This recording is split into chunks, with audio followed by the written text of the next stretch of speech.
tovandi kaka boye président nani Tshisekedi bokumisaki bonga bobo mananga bino nde bokumisaki botindi basukoi ekenda kopilone bokumisa mais en même temps bolinga bosigner pour faire respecter accord ya cesser le feu. N'est-ce pas que l'armée est en train de se battre maintenant là? Quand vous communiquez, bato balandaka bino ba sentir nini? Na bundaka na ngate pa obeti muninga mbata. Yo bundaka te mobeti mbata po ya sani. Allez agir.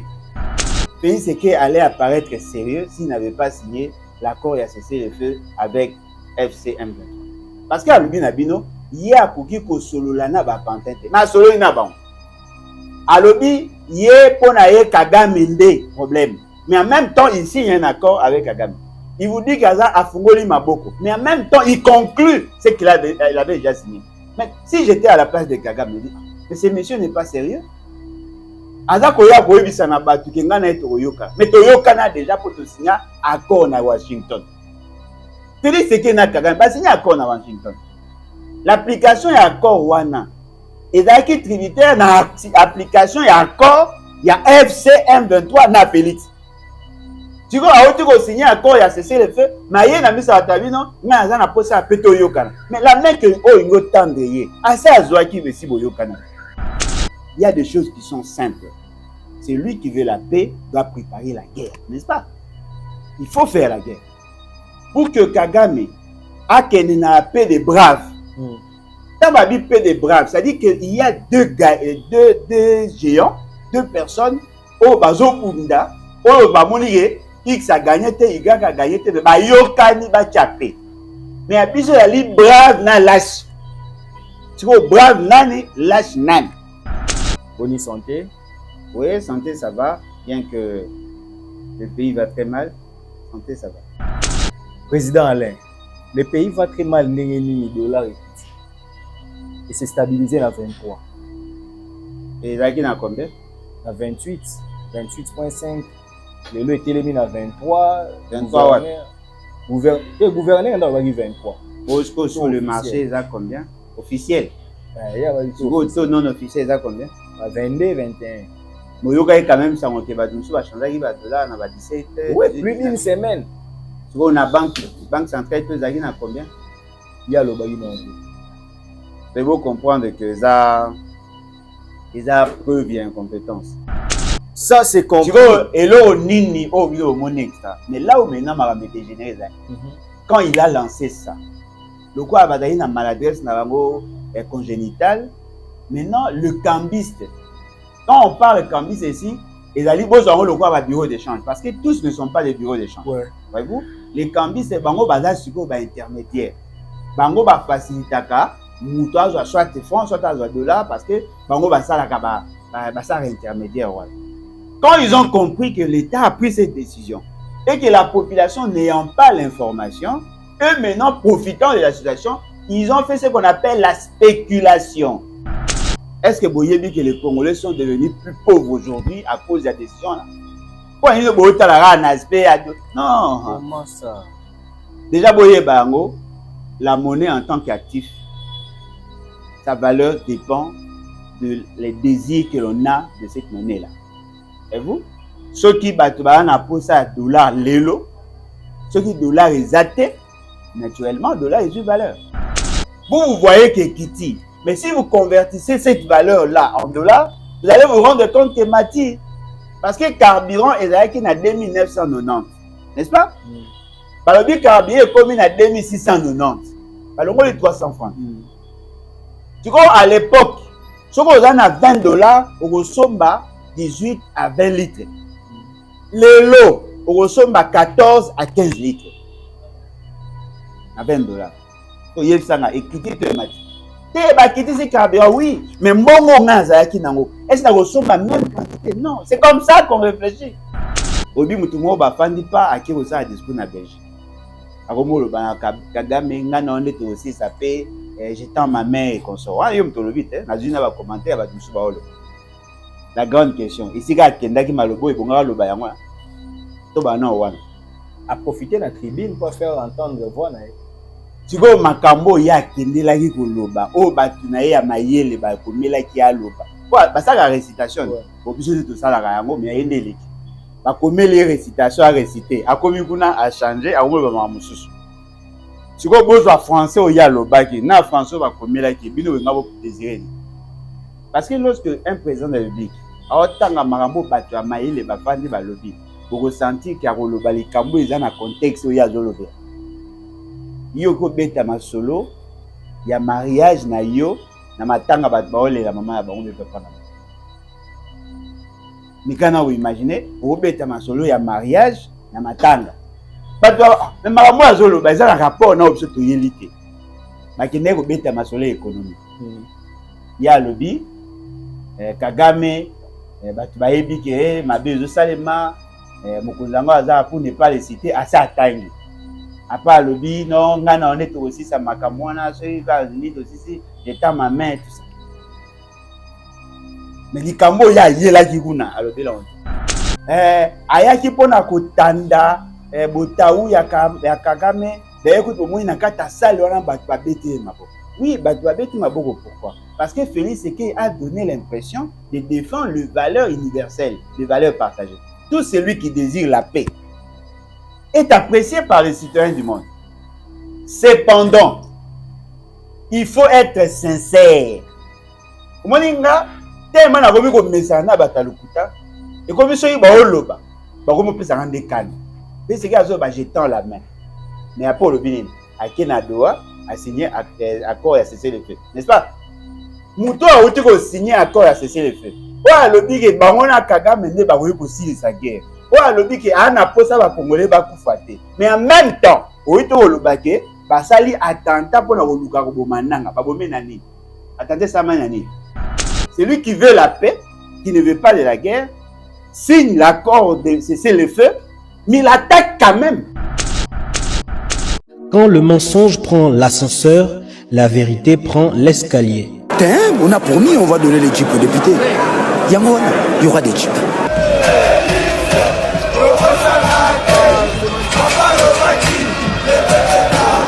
Notre ennemi c'est le Rwanda, FRDC, Poumae, Munguna Nabiso Kagame, Congolais, Kangae, peuple Telema, Banguna Bakoti, la Mukati kama mpima tali politiki, Songisaki Bomoto, dans le Korondenge Kwei na mapoko Banguna tozala Bomoko, Mutu moko tiako punde la Congo, Soki biso mokote, tona nyongwa mutu te noko, Ezapona peuple, Punda mwana mai, Ezapona yonaye, Ezapona ngai, Ezapona Congo, Ezapona Goma, Ezapona Ruchuru kiwanja Bunagana.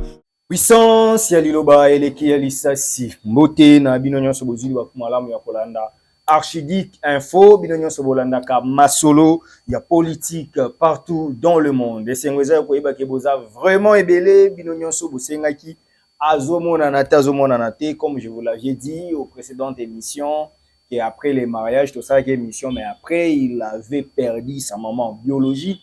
Donc c'était tout à fait normal que afanda si matanga ekoleka bien que matanga koleka c'est d'une manière formelle mais en réalité matanga ezaka mais au moins le quoi mutu aza ba responsabilité il est obligé aussi de revenir pour donner quand même des comptes rendus à la population qu'il défend bino nyonso bozana besoin il y a ba réflexion na ye il y a ba orientation na ye. Il s'appelle Alain Bolodjoa Ibola, le président national du parti politique Lèvons-nous et Bâtissons, opposant du régime de la République démocratique du Congo ou le régime de Kinshasa.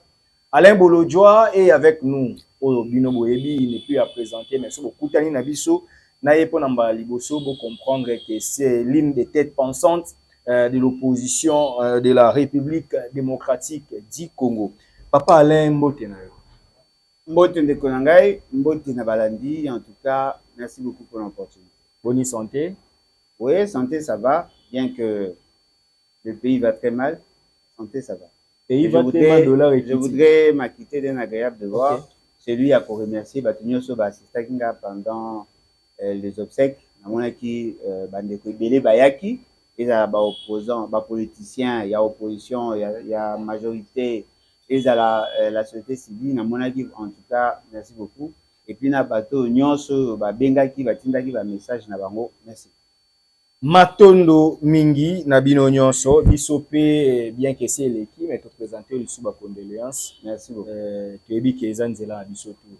Surtout que je garde encore la vidéo ya mariage na yo tant ozokota nengo serai maman loboko bozo c'est bon. Dieu avait décidé que cela se passe ainsi.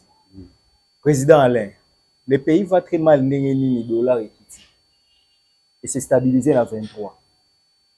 Et là qui na combien? À 28. 28.5. Le lot était mis à 23. 23 gouverneur dans 23. Bosco sur le marché, ça combien? Officiel. Non officiel, ça combien? 22, 21. Moyoka est quand même ça, on va changer qui va dollar, on va 17. Oui, plus d'une semaine. Si on a banque centrale, tout ça, il y a combien? Il y a le bagage non plus. C'est beau comprendre que ça preuve d'incompétence. Oh, parce que dans un pays sérieux, lorsque le gouverneur de la Banque centrale initie des actions et à sens ouana, on prévoit toujours le mécanisme d'encadrement. Okay. Le mécanisme d'encadrement pour éviter à ce qu'il y ait déviationnisme. Fort malheureusement, Nakanaye a sali preuve de maladresse parce qu'il s'est comporté en politicien. Bon, on a politicien, mais mon prévendé est bien.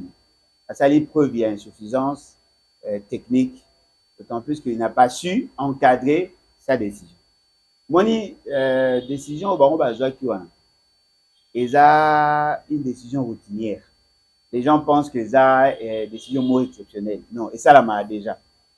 Parce que c'est mon bango, ils allaient pour les Congolais, ils bossent en avant. Ok. Bon, il y a une période où on a Congo, on a Kinshasa, la période à payer, c'est que le dollar est comme à 12 000, à 1200. Vous savez pourquoi? Est-ce que vous voyez que dans la période où on a fait, c'est qu'il y a 2 ou 3 fois, même avant, c'est qu'il y a une période à Kabila, une période à Mobutu. On procéder par open market. Bazora bakoma côté ka dollar oyebi banque centrale ayebi ça na banque commerciale oya na oteka 50 millions de dollars à quoi baxi 50 millions on azolo ba betaka na Google romona yango nyonso ane c'est salema et salema nango ka boy. Mais cette fois-ci pourquoi est dégénéré? Pourquoi le gouverneur de la banque centrale a peur de contrôle la décision yazu? Justement parce que Azalaki n'a pas ça, il a séduit le faible d'esprit. Ok. C'est-à-dire qu'ils ont eu un problème de communication. Le fait seulement que Azalaki n'a maladresse, n'a action à Bango, ils en ont fait une question politicienne. Conséquence dans les années.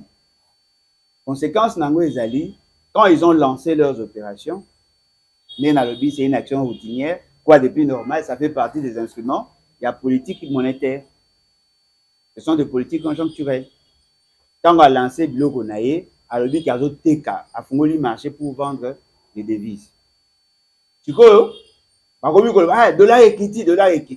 Et les cambistes en ont profité. Les cambistes va bénéficier plus de la décision de Bango de réfléchir. Parce que quand ils ont créé ça, ça a créé une psychose. Parce qu'au moins l'économie est joué à caper sur la psychologie. Okay. Parce que le comportement du consommateur, le comportement du vendeur s'observe par les instruments économiques. Il y a un monaka, le langage économique et qui n'a pas la psychologie, le besoin, les désirs. Ce sont des choses au bazarangokuna. Et puis l'économie, les raisonnements économiques, ils ont liés à la santé. Okay. Voilà pourquoi vous aurez un concept de genre inflation et ainsi de suite. Parce que l'essentiel, il y a des économistes, des marqueurs, des théories économiques étaient principalement de médecins. Okay. Ce qui veut dire quoi? Dans les instruments, on va utiliser le taux directeur de la Banque centrale. Ne confondez pas le taux d'échange, le taux directeur de la Banque centrale. Okay. Le taux directeur de la Banque centrale, il y a des instruments, il y a des politiques conjoncturelles pour favoriser soit les désirs, il y a une bancaisse ou réduire les encaisses en francs congolais ou en dollars. Quand la Banque centrale fixe son taux directeur, ce qui a baissé en gros, et là ici, n'a pas sa boya rejoint mbongo ipananga. Ce qui a baki si tôt, n'a pas sa boya la mbongo. Ça joue sur ça. Si vous bango ba na posani. bango baza ko réguler la masse monétaire en circulation, soit en monnaie locale, soit en monnaie étrangère. Siko soko moni bango babengi batu baya na basali wana elakisi bango bana souci ba réduire masse monétaire en francs congolais. Mais ceux qui ont moni bango basali open market, c'est-à-dire balingi ba réduire masse monétaire en francs congolais, ba injecter dollars sur le marché. Pourquoi avons-nous besoin de dollars? Parce que effectivement, nous sommes une économie dépendante de produits extérieurs. Voyez-vous? Nous consommons ce que l'extérieur produit et nous vendons à l'extérieur. En ce moment-là, tu as balance de paiement. Balance de paiement, pour la balance commerciale. Balance commerciale, il y a deux variantes. Vous avez une importation, vous avez une exportation. C'est-à-dire, lorsque nous produisons en interne et nous vendons à l'extérieur, c'est ce qu'on appelle exportation, ça nous permet d'avoir des devises. Pour bon, on a biso n'étant pas convertible. Valeur ya bon, on a biso ezaka ndengona carte kimbangiste. La valeur na ozalaka soko za na site kimbangiste. Soko bimi ni banda, les gens n'en ont pas besoin. Ba kozala curieux ya kotanga yango, mais ba na posa na mote. Est-ce kimbangiste ako OK na banque centrale akisi carte kimbangiste. Ils ont la sensité. Mais na carte na ba on ba yebi ke o mama na biso. C'est ça la valeur monétaire. Franc congolais, ils ont la valeur kaka, n'est-ce géographique na biso. En dehors de notre territoire, il n'y en a aucune valeur. N'étant pas convertibles, nous avons besoin ya mbongo ya bapaya libanda. Si on a mbongo na bapaya, les biso tozali dépendants en dollars. Donc on a besoin des dollars. Et lorsqu'il y a exportation, nos commerçants vendent en dollars. Si on l'État le biboy, ndenge bo noteka. Il faut bo salaka, bo zakana ba réserve, bo tizaka mbongo nyoso libanda te. Il faut mbongo musu bozonga kanango epa na biso. Siko na mbongo bozonga nango boyelaka na mbongo mingi en francs. Na mbongo wana wa bengi réserve obligatoire, ezali mbongo banque centrale azozwa pour que appelle sa valeur na monnaie na biso parce que quand il y a abondance, il y a dollars, le franc congolais est eu valeur. Parce que toi on a principe à l'offre et à la demande. C'est comme ça que ça là pendant l'embellie, la banque centrale a récupéré maintenant tout ce qu'il y a comme masse monétaire en devises excédentaires a joué en gros sur quoi la constitution a béni matelas de devises. Il y a une réserve de change. Tu vois, mbongo wana batia la réserve de change, et ça la situation contraire c'est-à-dire qu'il y a la réfraction à devises sur le marché. La banque centrale injecte les dollars par devises au ya bombaki pour faciliter, n'est-ce pas, les importations. Ça, c'est compris. Tu vois, et là, nini, oh, oui, mon extra. Mais là où maintenant, ma mère dégénéré, quand il a lancé ça, le quoi, il a une maladresse congénitale. Maintenant, le cambiste, quand on parle de cambiste ici, ils allaient besoin le quoi, bureau d'échange. Parce que tous ne sont pas des bureaux d'échange. Ouais. Voyez-vous? Les cambistes, c'est bango bazar suko ba intermédiaire. Bango ba facilitaka, moutoise soit francs, soit dollars, parce que bango ba salaka ba ça intermédiaire. Voilà. Quand ils ont compris que l'État a pris cette décision et que la population n'ayant pas l'information, eux maintenant profitant de la situation, ils ont fait ce qu'on appelle la spéculation. Oyebwe, non, dollar est comme na 19. Ah, ozongibwe est comme na 18,500. Ah, tu as changé car pour ceux qui n'ont zongi et comme à 17. Voyez-vous? En ce moment-là, qu'est-ce qui s'est passé? Bato oh bazala qui n'a pas réserve n'a bango en dollars. Craignant perdre la valeur libératoire, ya mbongo na bango, ba injecter les sous mbongo bazala qui nango en thésaurisation, ba injecter en maintenant sur le marché. Ce qui veut dire quoi? Cette décision-là a plus profité n'a pas intermédiaire que le ménage et l'État. Après, qu'est-ce qu'ils ont fait? Batindi ba policier, ba kanga ba kambiste, oh ba otiato, yamabe. Pour ba comprendre que ba ça l'erreur. Mais ba zolinga ba étouffer ango, alors que c'est un crime. Parce que l'État a l'obligation de veiller sur la stabilité de la finance, il y a ba ménage. L'État a l'obligation de protéger les épargnants, mais à exposer bango. La solde, il y a ba cambis. Donc je pense que moi confusion to koyokana te ozoloba di ya communication et outil na guerre ya leadership ne Congo. Donc d'un côté Wameso amonaki lokola mukoko nde azobima vedette, il faut aboloba kezaye, de l'autre côté Souminwa Fagazala wana aza premier ministre ekomaki mwa guerre wana et bandeko na biso Congo central lokwa bango bazo gérer finance, donc moi guerre ya leadership nde esalaki ke mwa confusion kote. Bon, et là peu confusion makasi na bato ba communiquer le quoi ba apprenti sorcier. Okay. Guerre à leadership sous la monnaie. Guerre à leadership sous la monnaie. Quels sont les instruments que les autres vont utiliser pour détruire ces démarches? Babi Wameso tant abimi koloba. Non, mais abimi après le scandale a déjà été consommé. Il y a un problème à logique, un problème à raisonnement. Okay. Mabe c'est salami. Bango ba trouvaki gloire na mabe. Okay. Biso nde to faire voir bino keza mabe. Na bino pe boye ba ite keza mabe. Okay. Boye ba keza mabe après. Et là où ils allaient vrai. Les instruments utilisés pour na dérèglement, il y a système financier, ils allaient ba instrument, il y a politique monétaire. Vous comprenez? Le col les alliés, instrument à politique monétaire, c'est la Banque centrale. Oh, bah là, instrument est belé. Il y a un instrument de prix, la politique des prix. Là, c'est le ministre de l'économie. Ouais. Il y a les instruments, il y a politique budgétaire. Là, c'est le ministre du budget.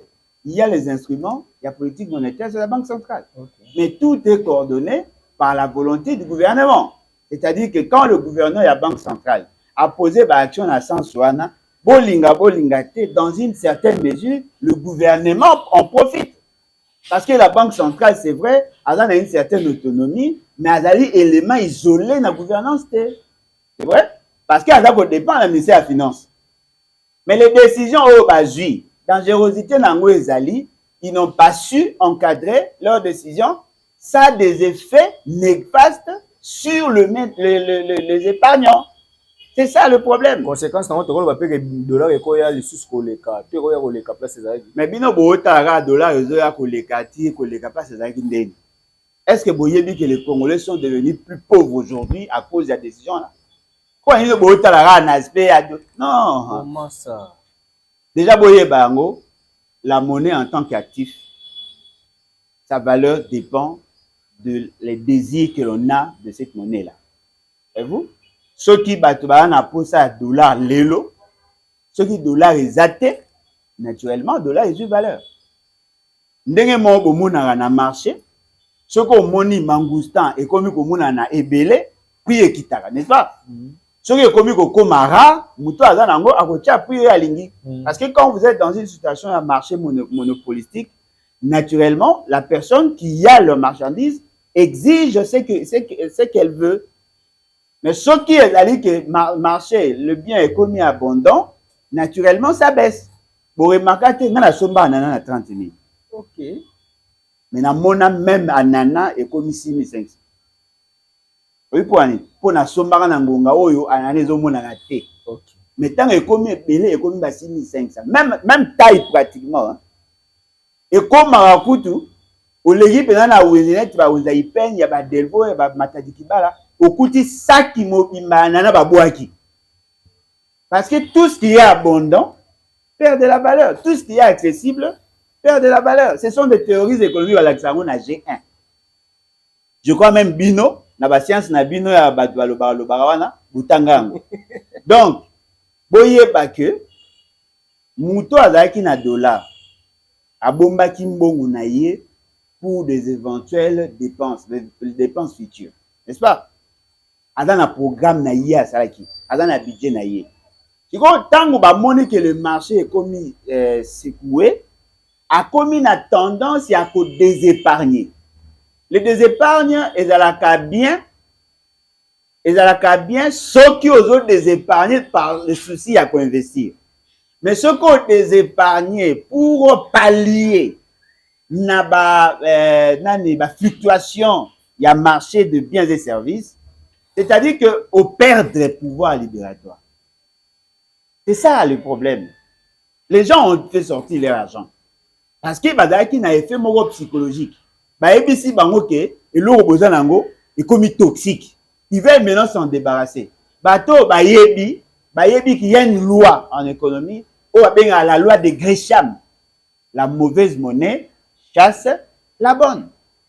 La contre-loi à Gresham peut exister. La bonne monnaie chasse la mauvaise. Très bien. Très bien. Tant que tu as ma soleil économie, tu remontes après. Si tu as ma soleil Félix, c'est que ma besoin de na wala économie va profiter et économie na souka. 16 minutes on va économie. Mais gon social et utanani, l'économie. Bon, silisa. Et casse.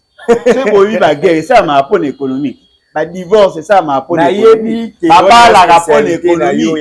Ça la ba émission pour l'économie. Ça nyonso bo ça la rapport l'économie. Nzamba juriste. Nzamba juriste, c'est Nzamba économie. Nzamba économiste parce qu'il a commencé d'abord à constater les déséquilibres comptables.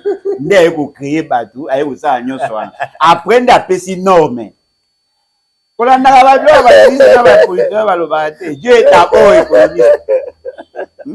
Quand on dit créons l'homme à notre image, parce qu'il a constaté un besoin, n'est-ce pas?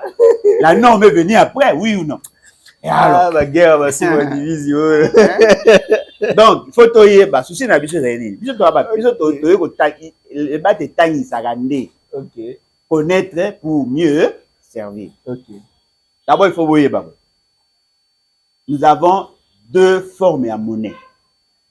La monnaie fiduciaire et la monnaie scripturale.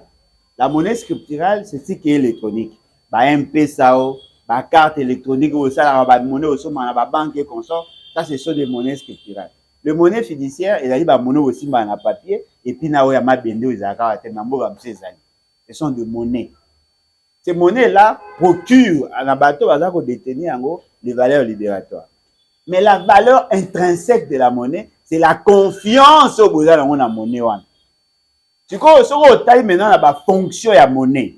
Ils ont unité de compte. Il y a un permettre surtout la valeur et l'eau. Ils ont intermédiaire d'échange. Ils permettent surtout somme et l'eau. Ils ont réserve de valeur. Tu vois, Bango va détruire les fonctions monétaires. Il y a dollar par la spéculation. Ce n'est pas une bonne chose. Tu comprends ces alignés.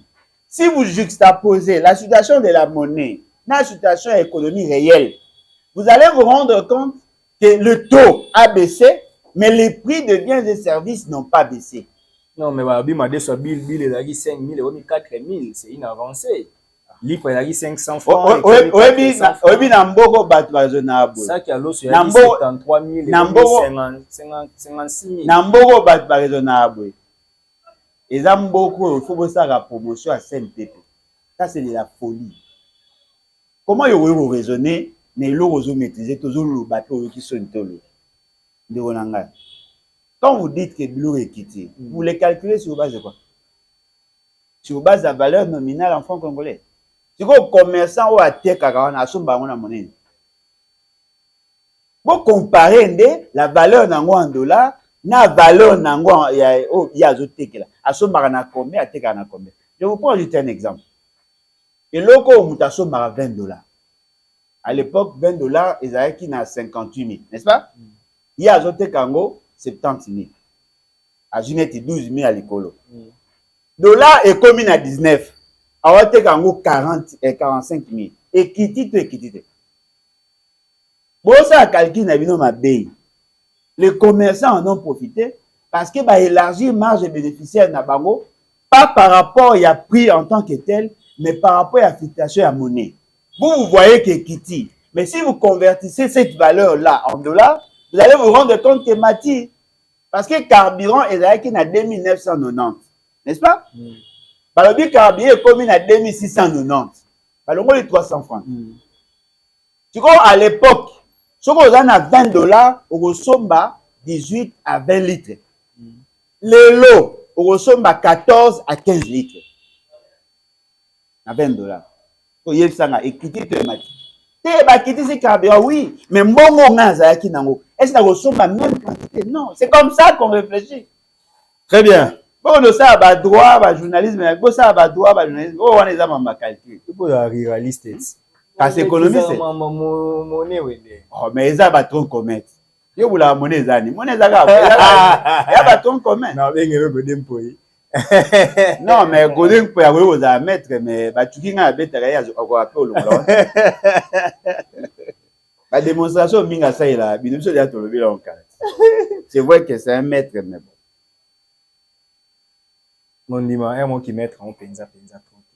Ouais, mais ça va bien comme na convaincu te na olobani.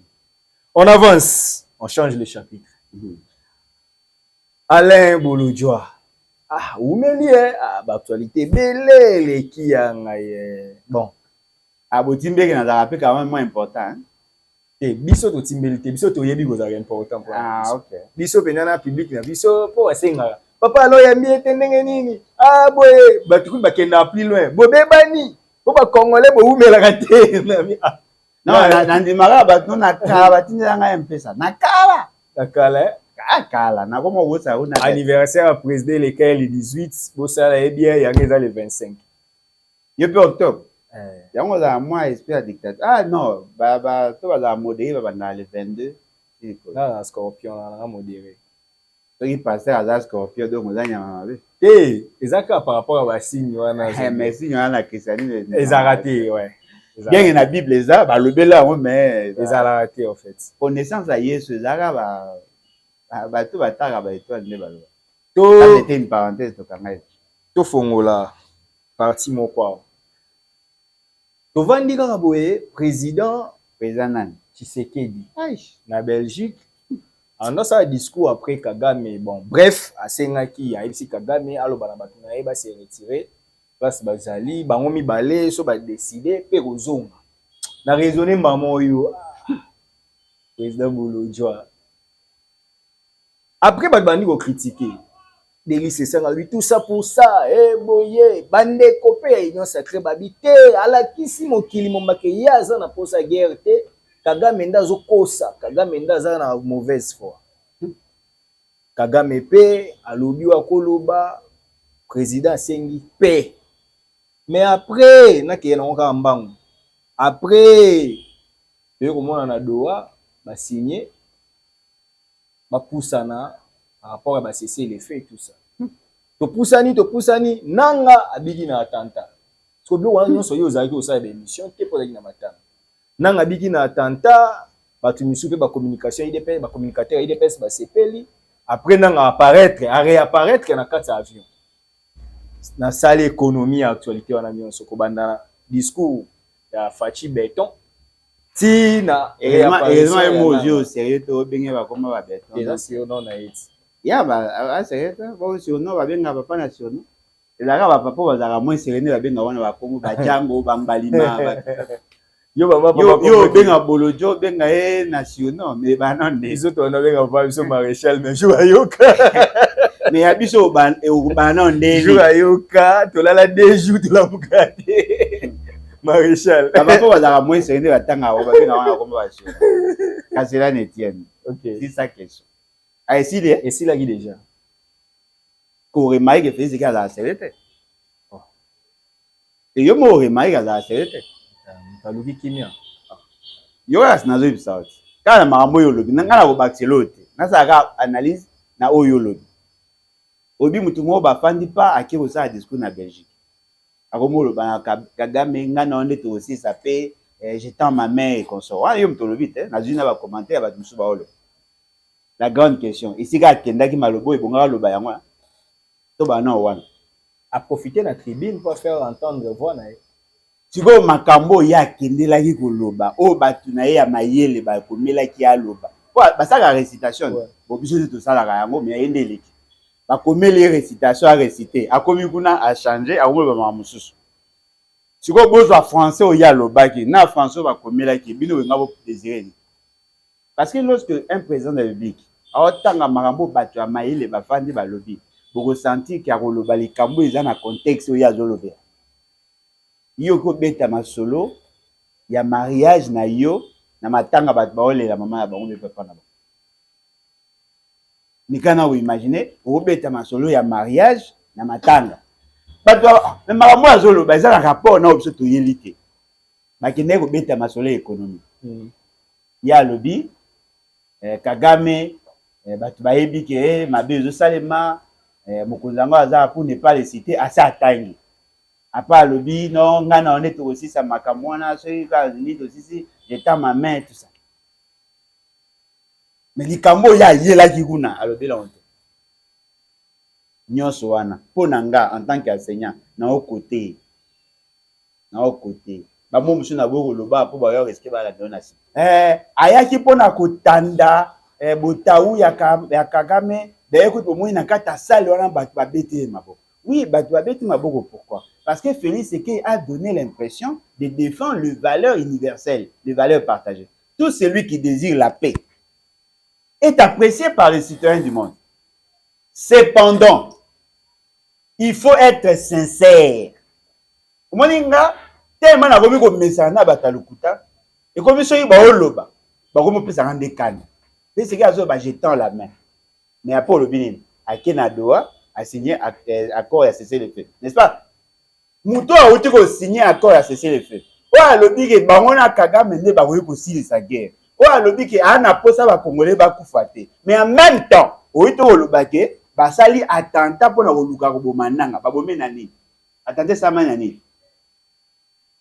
benga ba bomayi na nini na poison na message na discours na bitumba voilà celui qui veut la paix qui ne veut pas de la guerre signe l'accord de cesser le feu mais il attaque quand même et babi ba balinga bomayi empire imatuti ba ye ba ekomi na suka bali ba remplacer ndeko nangai kotika ba bolole ba lekela biso na mayele o bolole akoza mayele koleka biso te pa de abolole bokumisa ke bonga bobo makaka bobo mananga bino nde bokumisa ke botindi ba sukoi eke na kopilone bokumisa mais en même temps bolinga bo signer pour faire respecter accord ya cesser le feu n'est-ce pas que l'armée est en train de se battre maintenant là quand vous communiquez bato balandaka bino ba sentir nini na bundaka na ngate pa obeti muninga mbata yo bundaka te mobeti mbata po ya sani allez agir mais eloko eza vrai. Ce qui importe, ce n'est pas la formulation de ce que vous dites, mais la considération au batba na wepana. Mais quand on imagine moi non à cause ça mingi, a okota na ndako, papa akufi. Oh on men. Oko ba no likamba bien. Mais tellement za lukuta, tellement za moins sérieux, batba on dimate. Oko ça trop. Oko ça tellement mouton dimate. Félix Tshisekedi allait apparaître sérieux s'il n'avait pas signé l'accord et a cessé le feu avec FC M23. Parce qu'à l'Ubinabino, il y a pour qui solo lana ba pantente. Mais solo ina bon. À l'Ubi, il y a pour naïe Kagame ndé problème. Mais en même temps, il signe un accord avec Kagame. Il vous dit qu'Aza a fungoli maboko. Mais en même temps, il conclut ce qu'il avait déjà signé. Mais si j'étais à la place de Kagame, il dit, mais ce monsieur n'est pas sérieux. Aza koya koyebisa na batu ke ngana etoyoka. Mais toyoka na déjà pour te signer accord na Washington. Félix Tshisekedi na Kagame ba signer accord na Washington. L'application ya accord wana ezaki tributaire na application ya accord ya FCM23 na Félix. Tu vois auto ko signer accord ya cesser le feu, maye na misa batabino nga aza na posa peto yokana. Mais la mec o ingo tendre ye. Asa azwaki besi boyokana. Omoninga na yebisaka baboti botangisa bana botika baje bosala effort bana bino batanga bakoma mayele pour un jour tango bakokomaka bakonzi boleme bima na balabala te. Il y a des choses qui sont simples. Celui qui veut la paix doit préparer la guerre, n'est-ce pas? Il faut faire la guerre pour que Kagame akene na paix des braves. Tant babi paix des braves, ça dit qu'il y a deux géants, deux personnes au bazo bunda au bamoniye X a gagné Y a gagné ba yokani ba chapé mais abiso ya li brave na lâche tu vois brave nani lâche nani donc faut effort de ces bunda ba yokani moi solo ba qu'est-ce qu'on appelle des braves mais ngai ebige paix des braves za ceux ba tout mais ba o bunda ba ebige o a gagner azate pour na ko minimiser ba conséquences ne ba yokani mais ceux qui mo azo gagner muso azo les appels des braves. Donc moi suko ipeke na moi giseni eke na rubavu. Ba dugu tuka pona ko maîtriser moi si moi aza akutu na arme plastique ezo journée mobile. Ko tika biso to fan. Buko da chanana. Non mais dossier na ba bibi be bazaki oui criminel. Ba présenter ndeka moi si mais bazaki oui. Bongo ba oyo ba ndaki bilamba batiki mutaka bazaki comme. Ba on peut ba 6 na moni ba sambisa bango. Siko ba oyo bazaki 8 ba ozali ko wasam. Tant musu ba sa ngwa week clos. Week clos et là on est à week clos ça. Ça ngai sa bino moi tellement beaucoup sanzambe na ndima bino soute. Ba ko sanzambe ni. C'est que à cause sanzambe. Ça ba fait devant Dieu m'a appliqué moi. Oh. Ape sanzambe mboka o Jean Goubala lobi. Abi azo penza mboka abi nzambe kiti ya ngoyo fanda. Donc Félix mais na kiti o afani sa nzambe azusu bato mususu pa afani zezo. To mona ba pentacle zo lata ma ba stade quand même stade. Pentacle et là ta na stade. To mona ba nganga na stade. Ko nzambe ngo wapi? Mutukuta simbe ke komo ya bi awa ne ba ko tonga nga penda na simbi kisi. Ayebi peuple na ye baloba tellement. Non mais quand tango zo ya ba chef coutumier ba yelo mwa biloko. Oyambi bata franc-maçon ba yelo mwa biloko oyambi mutako ndima so azata. Trop de mélange. Na bi yete na binde trop de mélange. Affaire à braquage. En fait, beaucoup pensent que Peter Kazadi doit démissionner parce qu'il y a insécurité et Mati. Peter Kazadi et Jacquemaine Chabani. En tout cas, il m'excuse Peter Kazadi, le sénateur. Jacquemaine Chabani. Non, mais même s'il était là, il devait démissionner. Pour Mazaki, Souka n'a pas incompétent. Souka n'a pas incompétent. Parlons de Jacquemaine. Batebele Babi, de la criminalité, de la braquage. Netinde to se mission boy. Ba to braquer na Bible. Yo ka. Ti ba ko braquer na Bible na comme Souka. Donc, na Bible ba braquer ni. Ba shop kakati. Et quand la shop yo mutana fond ba $2000. Donc, bazo braquer tout ça. Et la preuve avec Raobank il y a Awa, babi quand même l'élément ba qui va maîtriser. Ba maîtriser ni. Bon ebungité. Ouais, bidonné volobi. Botika po bankalo. Raobank tout ça la communiquer na 12h. Ah ça communiquer na 12h à lobi. Abi ke mututé a eu problème. Oh, mais na 12h au ça communiquer ndeni po. Mutaku vide ça se maîtriser, est-ce que qui ba yibité. Na 12h opération ezaki nan té. Mon opération c'est na bout. On devait communiquer ne peut en anticiper parce que pendant il y a pendant yo za ba frapper ba beta ba fausse identité mais ça faux diplôme pas ça pour communiquer les amani. Masoni obeta. Et logo eza vrai ezali que nazaki mo calme ozomi ngombe bandi ka olinga na zonga. Na zogisko na moyema ba ofele. Omoni des pères et des mères. Des pères et des mères. Au moins, il y a le mot est vrai. C'est ça que Nathan a moni. Je ne savais pas que ni les âges. Na moni nani réseau est comme inondé. Batinenga ba bio braquage mo ça masiko. Na koti na lemo na moni direct ne mambesa. Après na mona ba vidéo, na essayer bato za na nini. Vous appréciez tout le kamoti na suka. Quand on a sali ba coupe kaka ba information na zwaki. Na analyser yango.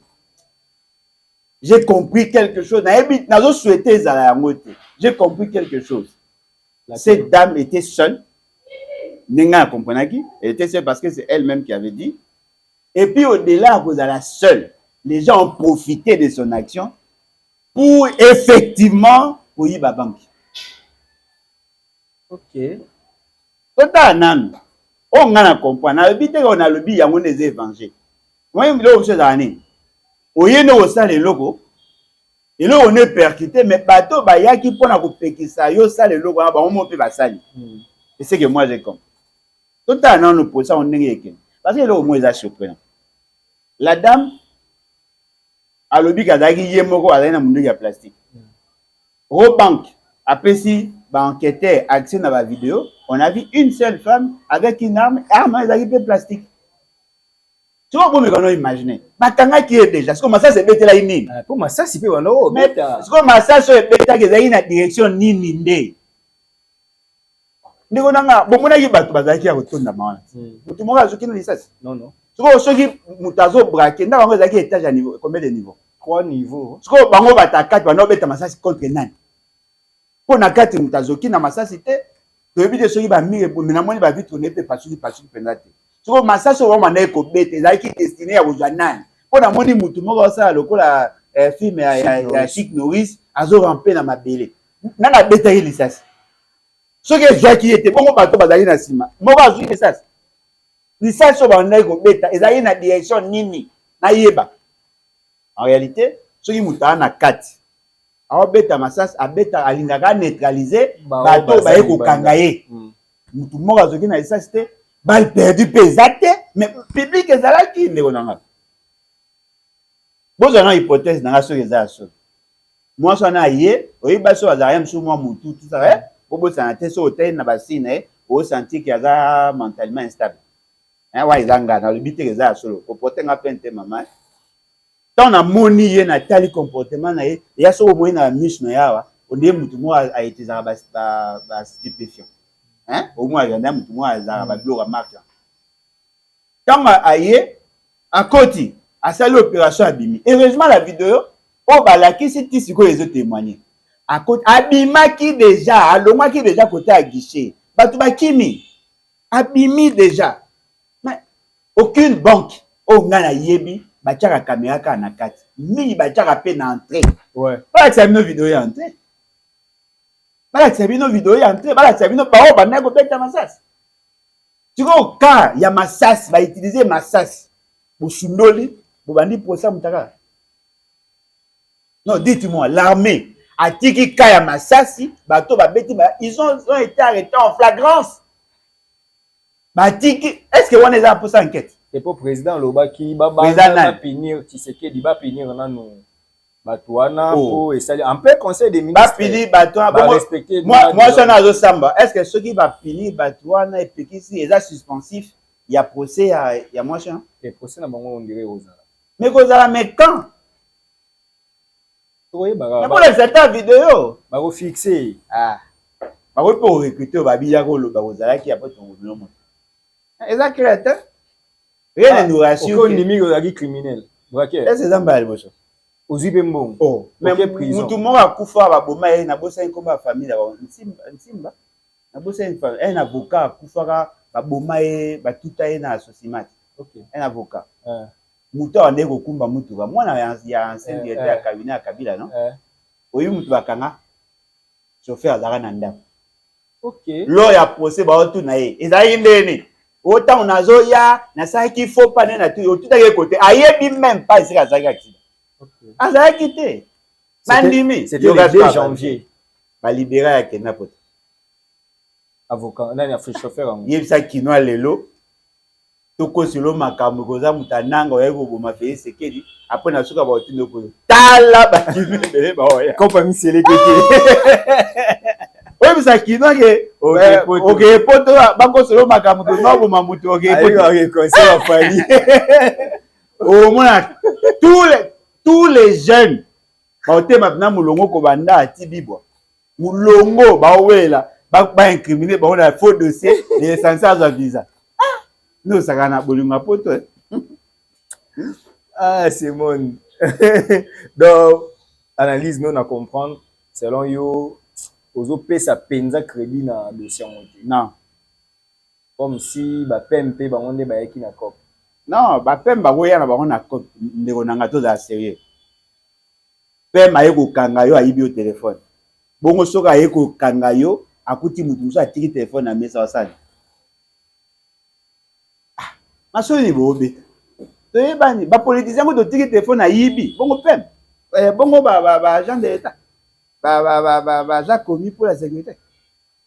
Mutu déjà ko kende ko kango na nzela boto le téléphone. Mais ce ko akuti téléphone mutazate. Alain Bolodio après absence na yo na Kenya, batebele balobeli yango. Absence na Kenya. Ouais. Absence na Kenya. Mais bat balingi mboka bazo sauver RDC bakei Kenya. Yo siko opposition mosalaka. Osangana na batuti pona nini? Parce que yo na Kenya bandozela yo pembeni na Kabila. Merci pour l'insulte. C'est pas une insulte, non, merci. Insulte, n'est-ce pas? Moutou de la radical, la Kabila, le roi Franck Diongo, a commis proche. Vient à son Vwemba, a commis proche. Parce que yo, Ozaki absent, Pour une raison nini. Tu vas revenir proche point. Pour basali et l'eau on a bango souvent la RDC. Moi mais ba bon exemple basali mais proche et l'eau essaye que basanga ezani. Pas combattre Tshisekedi. Soubaka ya moi. Pas au pouvoir, ba régner. Parce que moi rien ba autant la même perception à chose. Bon ba bunsa bat. OK. Nga bunsa bat tout. Nga bunsa système. Ya on mona ba te be basala effort ya comprendre ngate. Na c'est pas non de comprendre ngate. Parce que vous comprenez nga na okufa. Ko bozaka na confusion na notre nation. Mais quand on imagine des toza. Na ABC na ndaku nanga epekisami na tele mutata atele. Mwana liboso atali TV na gangele na beti. Ya mibala atali TV na tike. Elaxine. Décision n'est un problème pour des poids des mesures. Muto aboyaka Kabila pona mabe asali aboya pe Félix, n'est-ce pas? Mais celui siko lelo bokomi ko linga. Boto bino boto sami be côté po bino bo bunisa la personne de Félix. Vous n'avez rien compris. Bitumba na biso na bitumba ko bunisa système. Système auto dans ngo lelo.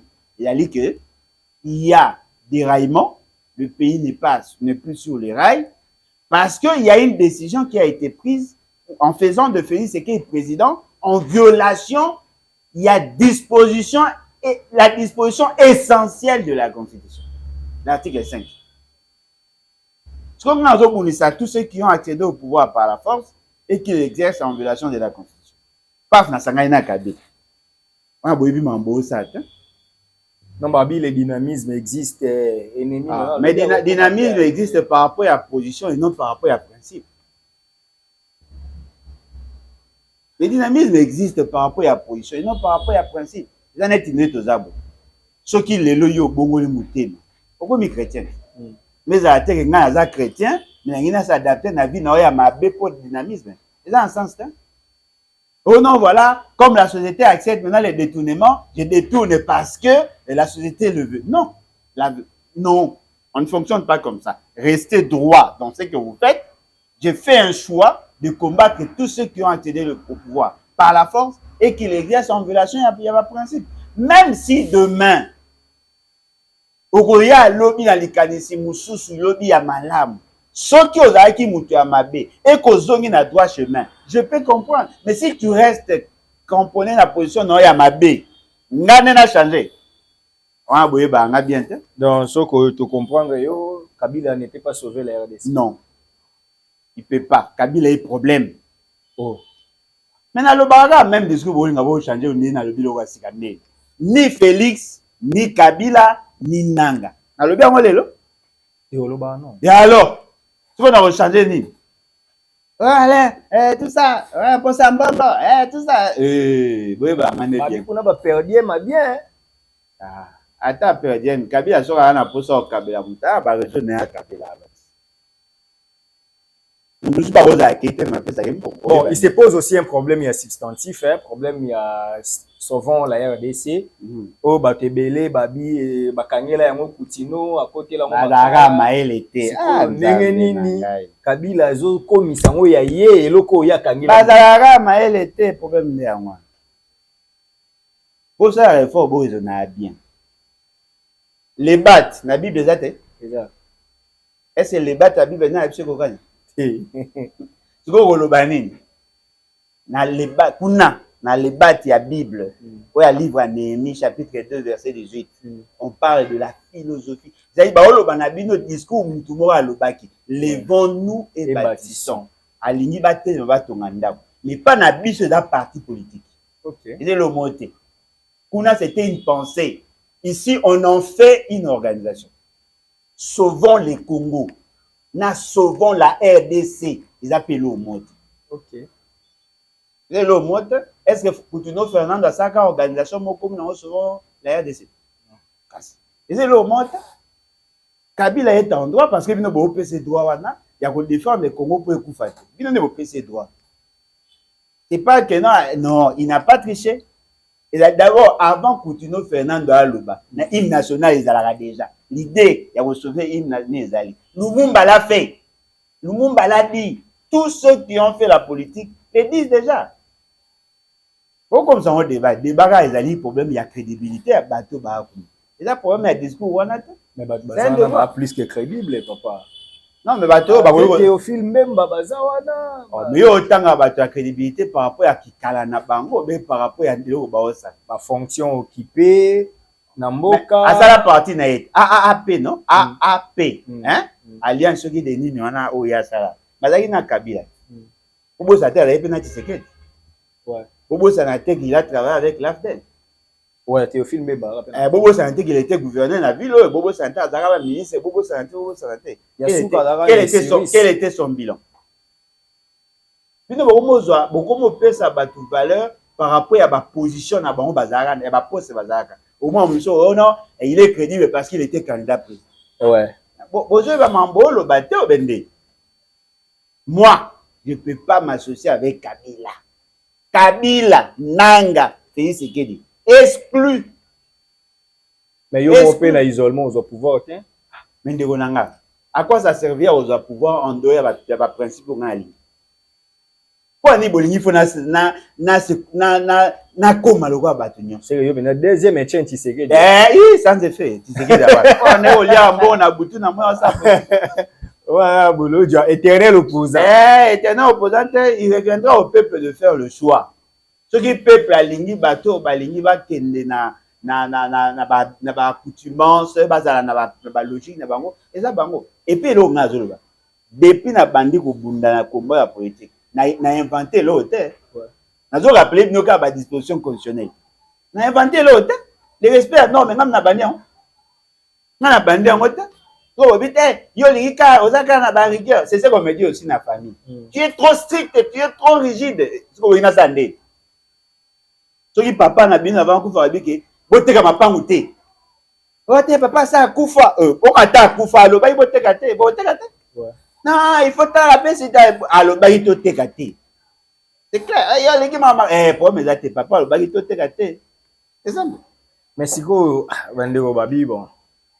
Ça ne dérange pas hein, que Kabila benga batu pour bande comme sous abenga banane abenga bato bakoyaka na ye bato ba sali allégeance ndenge ba zwaki quelques heures ya koyoka set kikuni nasaki mabeto na service non en en tout cas wana le bango moi si j'étais au pouvoir nanga na interpellé OK nanga na interpellé bango nyos.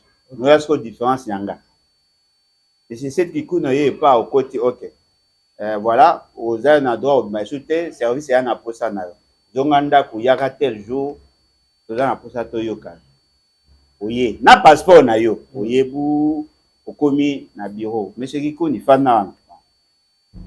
Tout le monde qui est na maramba Kabila. Oui, que Kabila a poursuivi par la justice. Oui, que Baza ko soupçonné pour na condamnation. Ba soupçonné na ba fait subversif. Qu'est-ce qui nous dit que yo ont derrière action en nature? Assez justifié. S'il convainc, il rentre chez lui. Eh, il faut que les services travaillent. OK. Mais ma baisse sur les années, le service déjà va comment à action précommandée. C'est-à-dire que ayebi ya nenga zoya. Comme muto anya kanisa konjeshina ni ba cette qui kunina tout est fou mbemba. Et ça coûte les services T. Et ça ba communicateur na ba tabidi ba kintswami na o ya ba IDPS comme ça. Ba ma za ba kanganeli. Et le ba lobby ba benyo clamer public. Non. Boye ko Franklin Chamala, Franklin azongaki na ndaku na. Oh, bango tu faut bazonga ndaku po boyoka bango so bo moni ke makambo bino bo kanisa bango eza yango te. Bazonga na ndaku parce que là au moins eza vrai. Même si Kabila est condamné, tout celui qui l'approche n'est pas nécessairement derrière ce qu'il voulait faire, non? Ok. Na kutana na bati ya opposition na pouvoir na mboko. Mabe na bango eza ngata. Mabe na bango eza ngata. Ata mwasi na nga bomi mutu boka ngata. Il faut pas prouver complicité pour bokanga. Mais babi set ki kun bote ozani awa na elo mo bo créaki. Te bango nde ba créaki nga na yaka. OK. La différence il y a yé na ya nani comment ya c'est ça ngaye consort. Oya bango basalaka bon na bango a lancé invitation to répondre à l'invitation. Na ebisaka bango na ndimi na kota. On était devant témoin. Na ndimi na kota, mais pesa la condition moko. Si Kabila entre par la porte, même si les fenêtres sont fermées, par le closter. Quand j'ai senti l'odeur de Kabila, Ok. Kabila était Mais Babi, c'est pas après 3 mois à changer ma plateforme, il déambule un peu. a changé ma plateforme. Il y a Katumbi, avant Katumbi. Mais il y a Katumbi dans la carte électorale. Pour ne pas être ça, va confuser bien. Il y a Katumbi dans la carte électorale. Sur l'élection ici. Ok. Est-ce qu'il y a Katumbi dans la plateforme politique ou bien dans la plateforme électorale? Électoral. Quand c'est l'élection ici, là, Katumbi va être candidat. Pour dire qu'il y a une confusion, il y a un beau juge à la Mabé. Matata Pogno ressuscité au Kenya. C'est à la ressuscité que Matata Pogno était vivant. Son parti fonctionnait. Mais ça l'a communiqué. Non, mais bon, Luka Moutela, si tu as couvert, tu as porté disparu. Mais il n'y a pas la place, pour après, on a la déclaration. Kaza Libanda. Et puis, Matata Pogno. Na ebite soka weko bosa na Kabila. Oh. Na ebite. Ko meka no imba Matata Pogno bazoyi wa. Na Kindu Natal kuna na ndaka ya ndele. Ba PCV. Akotaki na ba Banque mondiale, Banque centrale, c'est vrai, mais ayeko zambongo na BCECO, ayeko zambongo na ministère ya finance, ayeko koma premier ministre. Yebisanga na famille na bino wa oselo bola mwana. Na ba tumso na comprendre na nga bango. Otayi bino vi muto asalelanga tellement bolamu. Osala ye mabe koma ya kilo. Ok. Mais nga siko po mezani ato salinga bolamu. Soko toucher ba intérêt ya mboka ozwa. Ola le bola Kabila ko $100 po mais ate osomba ebuli na. Ok. Nga so ato salinga bolamu. Soko kotika na banque ya pays to nga linga te ozwa. Mais Katumbi il refuse de s'aligner derrière Kabila. Ouais, politiquement c'est correct, je l'encourage à s'aligner derrière Kabila pour Kabila ana. Kabila ga mutu ga batulo wa peut-être atika mande funde ko le bilé ou le kabali. Yo kana ça. Moi quand il s'agit de mener des actions conjointes, tout le monde peut se mettre autour d'une table. Voyez-vous? Ouais. So il est tout faire le babi. OK. Fayou la initiative à Sangisa batu na opposition tout ça. So ba tilinga invitation na rien. OK. So ina yeto sololi. So ito yokani, on peut être ensemble. So ito yokani te to kabwani. Poko ya activité et l'activité que dans l'imigno sur bino bolodi.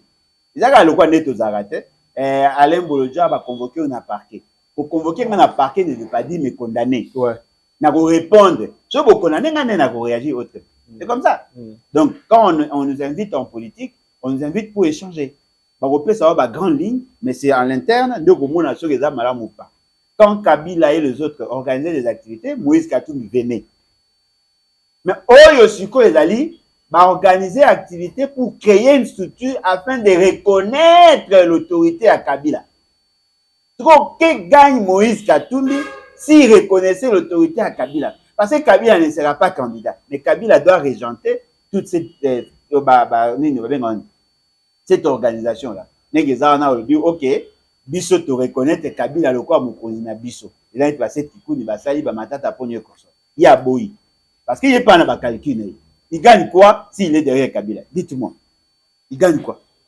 Avant tout qu'il na dossier à l'Assemblée nationale, Mike Mukeba a aussi la sous polémique, moka mamba réunion île de Gorée qui batenda pour na roluka ko ça désobéissance civile. Maître Jean-Claude Katende a contredit a signé débat contradictoire. À lobby boyebi que na attaquer pouvoir mais beaucoup ça m'a embouté parce qu'à l'époque on a pas participé à la réunion. J'étais même parmi bateau bazali penza na kati ya masolo. Ezaki ndenge Mike Mukeba ya lobby te Mike Mukeba ya ka après mambo ebela lobby za ba contre vérité humblement je lui demande un débat contre net mamoni na lobby net ke basalaka plan ya mabe contre république les actions subversives abi ba basalaka nde puis ba yo ça désobéissance civile mais ba o ça nini ba combat annonce ça désobéissance civile. Tu vois, désobéissance civile, na ba action subversive, les éloignes balé. Les éloignes. Tu vois, non mais il demande les débats contradictoires. Débat contradictoire, parce que vous avez dit la même chose. Il n'y a pas de contradiction dans ce que vous avez dit. Oh non, il y a lobby, bah c'est préparé pour nous ça à action subversive. C'est-à-dire, bah chambarder hors de politique, na Kinshasa, bah ça qui est dysfonctionnement. Et qu'on a habité, Zaki Boité, Zaki n'est pas ça action à désobéissance civile. Mais pas le bel homo. C'est pour n'ailleurs mon on dirait bah c'est limité là que bah robot y a un sous foot à maï bakoboya kofuta courant, bakoboya kosenga autorisation so balingi basala marche. Ya botika ba distraire biso. Bino bato boyeba ba français, bosambuyaka ya mobolo ba ata chilo ba bena lingala. Eloko eza simple. Boyaki na idée ya ko déstabiliser le pouvoir par la désobéissance civile. Dans cette désobéissance civile, d'aller amener na ba affrontement entre l'ordre établi dans l'état na bino. Et ça va faire subversif. Et ça va faire subversif, nous tout ayebi ke za yango. So bolinga sko boke nation na la guerre sémantique quoi. Ouais. Bolobi bino telo moko so wana posa débat contradictoire bosa ma mususu mais pona wana mutu nyonso maela yebi ke bolobi elu moko. Parce que quand vous amenez les gens à la désobéissance civile, boyeba ngo ne pas payer l'impôt. C'est un droit. Mais attention, ce droit-là n'est pas reconnu par l'État. Yo en a droit au boya, mais l'État a l'obligation de te l'imposer pour impôt imposable. Ouais. Vous comprenez? Ce qui est ce qu'on moutaye a boyi koto ko fout impôt et que ba yeko kangaye, s'il réagit, on va l'arrêter. Si on l'arrête et que vous réagissez, et que la guerre civile, avec Bitumba, tout ça. Et là, vous avez au moins, le logo bo salaka pour na s'organiser. D'ailleurs, muto aloba ngo liboso za Mike Mukeba ite. Biso tout eba ngo déjà parce que sango moko abemo azaka na kati kuna abimaka po aboyaka modile wana. Biso tout ebi. Siko vous me imaginer. Vous êtes réunis pour faire ça contre Kabila. Na lo bani bo sa on peut pour na faire ça. Et babi zaka bongo Mukeba yabi c'est normal pour tout ça on peut contre Kabila. Eza normal te po bo saka na Kabila. Yana zoloba. Bo sa ngo siko contre Félix. Le quoi na goré, bokendaka na désobéissance civile. Na osenga Jean-Claude Katende, faites la même chose pour Félix. Ce que vous avez fait là, attention les années Mike Mukeba à l'obité. Faites la même chose pour Félix. Tout à ce qu'on dit Kabila na bombe. Moi Kabila azara moi bien. Oh, bien que bon dimaka été. Kabila Félix qui est Kabila azara moi bien. Félix qui a zonga na Kinshasa muta simba ito bote le passeport. Bango to bakendaka bakanga ta mutu moko mais ya kangi bien que Théophile Mbemba bimaki su makanga ye kangi ayo ki bango ka batiki bango ya azolo bate Kabila yoka bango te Kabila les démons boyokani bosala ye mabe bozoki pe bofai na banda na bino bi asimba bino te soki nazaki lokola bino ngaba oh il est démocrate heureusement na yebi ke na lokola bino te allez Bolodjoa. Crise à l'Assemblée nationale pour les élections. Est-ce que crise à l'Assemblée nationale pour la élection ou bien crise de nécessité à l'élection? Ben oui, crise wane bandagi kala, ennemi d'échéance ya Kamere, na Dominique Munongo, lelo ça s'annonce encore très mal, très vraiment ça sent mauvais. Moni ministre ya industrie Aimé Boji Sangara a démissionné avant-hier, a déposé démission na elobi aye ba entériné ba zongisi na plénière ba reconnaître ya gazomi député. Objectif est pour akoma président, à la candidat président de l'Assemblée nationale. Na ba couloir ba discussion za yende candidat du chef. Et ça président de la République Tshisekedi.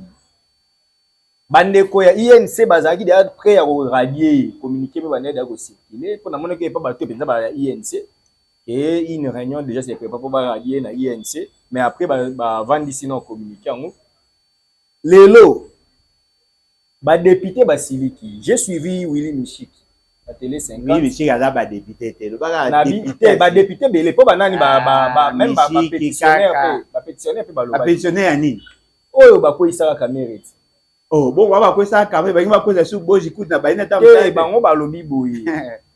Président de la République soki ya solo akocha Boji comme azala président eza ko humilier bango parce que baza 500 députés.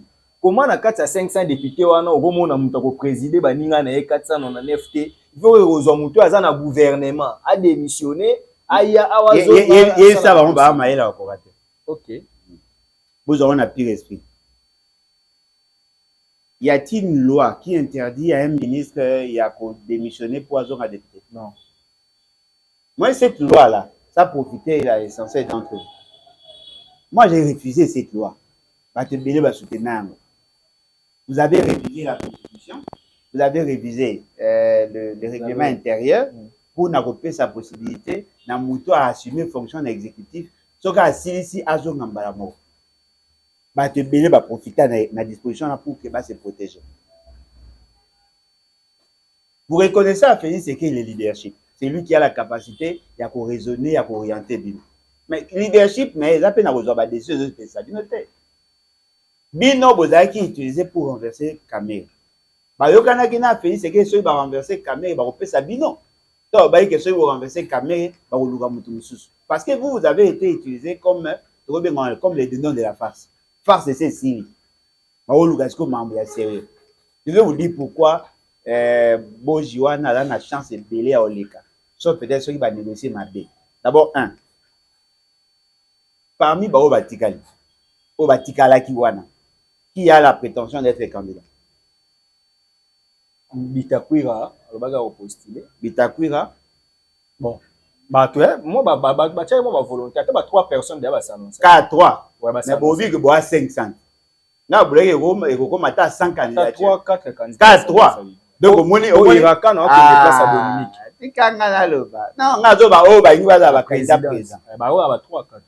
Si Félix Tshisekedi a envoyé Boji, mais il ne vous a pas interdit de prétendre vouloir être candidat. Boa combien? Naoyoka, Boso, Otangi, Bitakwira, Nani Mususu.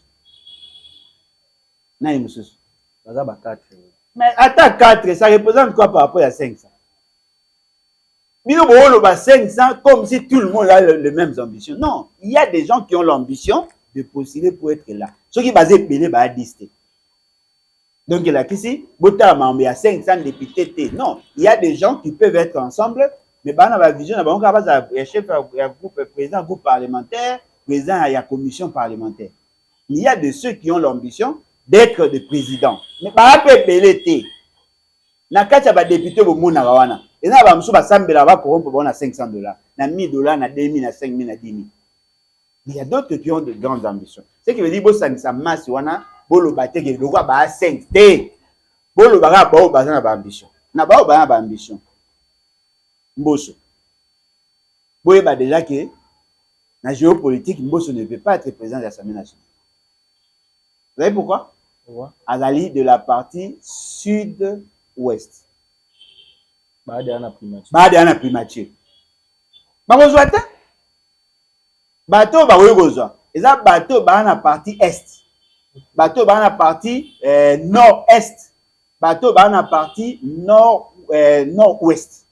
Pour bango ba représenter na ba institution te, à la tête de ba institution te. Na kati wana romona bato ya Kivu. Et là au mot ezali vrai. Olobi ke Boji wana azali nanu ya INT, il prétend être de l'INT. Ouais. Bien qu'il n'est plus en odeur de sainteté avec Kamere, ce qu'il y a à faire maintenant, c'est de négocier avec Kamere pour que Boji wana a la représentant naïe. C'est là que c'est comme ça qu'il va jouer sa carte. Si il pas Kamere, ça respecte aussi les accords car Félix Tshisekedi n'a Kamere. Parce que Kamere sera perdre présidence et assemblée, il a tout perdu. Donc, poste wana en réalité, ils ont revenu na INT. Na ba accord bango basaki. Parce que l'avantage des alliés, ceux qui premier ministre bazwa qui est né Congo parce que Kamere bongaka za primature. Et bongaka za président assemblée. Le quoi azwa qui président assemblée et que ba longolier, il faut soit yé a parrainer mutu moko ou ya pona mutu a pona mutu moko. Dans ces négociations, ceux qui négocié na Boji et Rosimba. Mais Boji wana zanani, aza mutu bazara bien na Kamere. Masara dissidence en faveur de Félix Tshisekedi. C'est-à-dire que si Félix Tshisekedi soutient Boji, il y a rien que la Sabino que na juillet na kati ya INC. OK. Pour battre INC va le battre oh na juillet battre. Ah mutu na bino. Tant que le bakete ça longwa formellement longwa. OK. Donc Félix Tshisekedi a calculé na il revient maintenant à Kamere de savoir comment négocier. Parce que Kamere le a na mutu so représenter T à INC. Bon mai. Mayo nord-ouest, sud-ouest. Et là, monsieur est livré. Boji a le moyen de battre campagne seul. Vous comprenez? Il a député au Lignayo en Antoine. 5 ans à budget. 5 ans à budget, Azaki na commerce extérieur, Asali, depuis Kabila. Si le loi d'Ara, ministre. C'est-à-dire qu'il a le moyen de battre campagne. Le quoi, député? Barande mona petit peuple, c'est-à-dire que vous avez bosomi na ye pona ngana supu ya pondu C'est comme ça que bato bakoteka milimo na bango. To yebisanga na kati ba candidat wana. Mutu kwa bitakwira soki bapesi mbongo te osali. Ata soki bateka ba appartement na nga na yebia. Ekoka mbongo osala campagne ta. Vous comprenez? Konga ina isabino. Lorsqu'on veut construire une société des anti-valeurs, on n'a plus tendance à promouvoir la méritocratie. Boji, c'est un homme intelligent. Il n'est pas digne d'être président de l'Assemblée nationale. Pourquoi? Ah, papa. Tu vois, il n'est pas à l'olinga Boji pour Anine. Pour Boji, le quoi, vous avez la capacité que le président va plénière. Leur vice-président d'avant nous a mis. Vous remarquez, Boji a mis dans le voyage. Oh, même Tulumba, il a beaucoup de lacunes, beaucoup d'insuffisances. L'État a gagné dans le désordre à manque. L'État a gagné l'autre. Et bon, après, pour tu as moins de qualité, pour que tout le monde ait même à ça. Pour le monde, il a point. Vous voyez mes gestions. Tout beau d'année pour votre radio dans la justice. Et si les gars, vous avez un poste à la vacance, pour vous le Nabino. Bino va doit me mettre motion, pour vous que vous voulez, vous avez un endroit, vous avez il faut à Nabino. Pourquoi vous avez un mercenaire? C'est ça l'immoralité. C'est ce que nous combattons. Voilà. Il faut s'entretuer et après, tu vas compter ma mort. C'est ça l'essentiel. Ah, ça se passe à l'Assemblée nationale. Ah. Donc, photo là. Deuxième institution, ils ont géré bon. Bon petit peu dans l'année. Hein? Au fond, il y a Alain Bolodja, et Tambon Yango, et Kenego. Comment vous soutenir ma B pour Nambo? Voilà, très bien, tu as aussi ces missions à Bissau. Si là. Une minute, Kaka, Sarkozy, à quel disons? C'est normal. Hein? Bien sûr, c'est normal parce que c'est conforme à la norme. Okay. Ça m'inspire aussi. Mais quand on a moni ressortissant, nous c'est des grands ouest. Babimi, parce que va déclarer tu as le Congo France. Non, mais Bato Balingaraï va manifester. Babi, il a été mal jugé, tout ça, le dossier a été mal fignolé, Bakangi, mais Boza, surtout, au moins Kabimi. Ok. Mais, du côté des leçons à tirer, nul n'est au-dessus de la loi. Okay. C'est ce qui est positif. Parce qu'on a imaginé Alain Bologja président, hein? La benga penda procureur c'est ta papa, je te libère. Mais Milanga va t'en balai devant là-bas. Au fond, on a pas Kabila, télé, après ça, mais ça fait ce qu'il a télé, après, parce que des décisions va kanga bango. Bon, le quoi na olinga Kabila na fait ce qu'il va dans la même prison que pour ça na coup d'état na Kaboli bango. Moko na tche na aru na kota suka kota Uganda. Musu na tche na kota angenga kuna kota Equateur.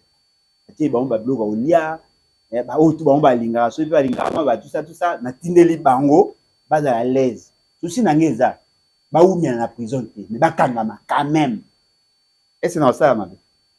Dans ça ma bête. On marcher sur la justice.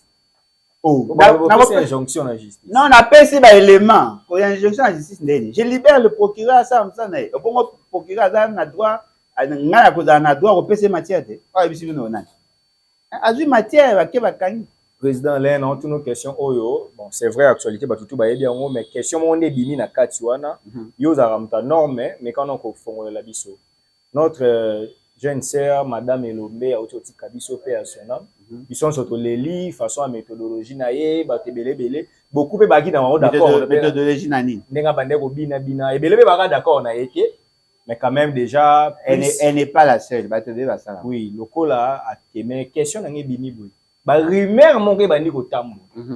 Que ba bomier pour abandonner le bamamba mutamba, libérer mutamba na salle tout ça. Ba désactiver qui est, écoute na ministère écoute approuvé. Et Azan a quatre systèmes, Azan enseignante, Azan a paye na yé. Et bon va désactiver effectivement.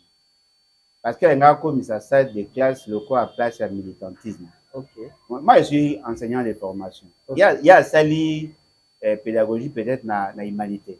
Il y a ça en université. C'est pas digne d'un enseignant de profiter de son rôle pour na comme ça va militant de quelqu'un. Okay. Si elle parlait des systèmes de valeurs, on comprendrait. Mais parler des individus, Kolinga, pour profiter na auditoire pour faire passer les messages politiques. Moi, dans mon angle, mais côté ce que les a positif, cette femme, au-delà de bureau, na TikTok, à la question na batu qui la fonction enseignante et la fonction bien. Ok. Et là, biso ba mbudi c'est de se peine yangwa. C'est-à-dire que Adaki fière d'être enseignante. Ok. Là, on encourage. Elle a enseigné. Et puis, procédé naïe, méthode naïe, na technique naïe apprentissage. Ça s'applique déjà. Bon, il m'a raté, so Alain Boja Zoloba, à Tchara moi, Baïmou, tout ça, tout ça. Ce sont des procédés au bout de la non. Et que nous avons l'émission à 2h au 100 minutes. Mais nous sommes regardés, Baniga Roloba, ou Bando Lal.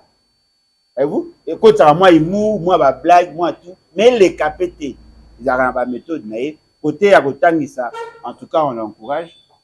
Tant on a yogi qui a koufi, effectivement, on a fait ça, parce que Zara, au moins, une jeune femme. C'est une jeune femme. Ouais, c'est une jeune femme. Alinga kotangisa. Et Zara, pour kotangisa, comment le quoi, emploi ya abricot, c'est-à-dire que ceux qui ont échoué dans la vie, à Kende, elle faisait ça par amour. Bien que comme elle peut ça, une opportunité, elle faisait ça par amour. On l'apprécie. Quand on a yoki qui a koufi, on a yoki qui a empoisonné, qui va ça qui veut. Nazuka na conduit la autopsie. C'est-à-dire, pour tordre le cou, na ba rumeur, Monique qui est empoisonné. Pour ça, pour faire l'autopsie, à partir de on a bourroyé, a koufa qui n'a poison ou pas. Pour tu peux pas koufa na ba maladie normale, la paix. Pour ceux qui ont la période où tu vas koufa raté et qu'il y a koufi, on peut soupçonner. Elle était malade, ça qui va examen. Monique qui est malade après akufi. Bosenga bino bat bolinga kaye, bosenga na médecin légiste moko bino bosenga en saisissant pratiquement le procureur, basala autopsie, baye ba ceux qui dit na toxique, ceux qui peut dire na alimentation parce qu'il y a d'autres aliments autoliaka et ça rappelle la dégâts de toxicité et belé. Et moko ne ba surdosage ya ba kisi. Moi mutana malaria inga mela kisi belé pour abika rapide. Ça peut constituer aussi un poison. Maman moro na yebi adaka empoisonné na crevette au pôle. Ok. Bazaka obligé à vider l'estomac. Et là ba bilo obligé to yebite. Poto lo barate toke non. Bato bazolo ba oh non pour la kisaki vidéo ya konsa mutamba ne basaki. Moni na yebi bato be ba lira mbona ba bêtise. C'est pas intéressant. Bozo baby sa mémoire na. Botika na masoka akufaki na niwa moko oyo ko s'expliquer. Botika kuna madima parce que bokomi ko boaka le propre sur son image. Bo baby sa image na ye. C'est pas bon. Na bato balingaka ete bakomo linga ye. Na bato balingaka bakomi ko luka ko profiter. Bino na liwa il faut ka bo tirer gain. Hein? Bokomi ko wela ba nombre de vues na liwa mutu. Ah, ça c'est fort. Ouais? Merci, Président. Mes condoléances à la famille. Ouais. Je crois que, à l'une de nôtres, si on avait le moyen de l'assister, on pouvait le faire. Merci. Aussi, c'est mission Lélo. Merci à vous. Voilà, c'était un réel plaisir de recevoir pour vous le président Alain Boulodjoa. Sauf imprévu, il est de retour. Boromé Sananaye, Ndenge Tozalaka. Comme d'habitude, en tout cas, c'est une émission. Dites un grand merci. L'ingénieur Starly Lima pour la réalisation. Le beau-fils de l'autre. Le beau-fils de l'autre est là. Ok. Vraiment, c'est un réel plaisir. On se retrouve très prochainement. Aussi, c'est l'émission dans le peuple congolais, mi bundela. Pour ceux qui ont mi bundelité, mutaro bundela yo azate. Surtout pas Félix.